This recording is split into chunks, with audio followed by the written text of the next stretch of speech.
আমি যদি সৌদি আরবের অর্ধেক জমি কিনে হালাই, হ্যাঁ তোমার এই জমি মাপতে সার্ভেয়ার লাগবে লাখ লাখ টাকা খরচ দেবে কোটি কোটি। না, খাও বাংলাদেশি কিনবো, চাঁদের উপর একটা জমি কিনে রিসোর্ট বানাবো, কিন্তু হ্যাঁ তো আবার কারেন্ট নেই।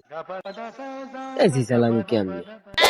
একটা টাইম ট্রাভেল মেশিন কিনবো, 1790 সালে যামু, যাওয়ার পর এখানে তো সোনার দাম আছে, কম মানুষের বলদ বানাই সোনা মোনা কিনে আবার 2025 সালে আমি সোনার যে দাম হইয়া বেচলেই আমি এক ধাক্কায় কোটিপতি।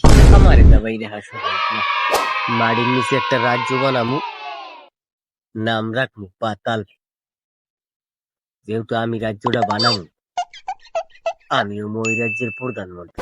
হিপনোটাইজ করা হিপনো, একবার মানের হিপনোটাইজ করে জায়গা জমি সব লিখে নিব।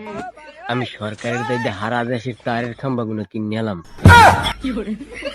আবার কম আমার খাম্বাই গুন্যা কারেন্ট নে তৈলে আমারে ভাড়া দেওয়া লাগবে।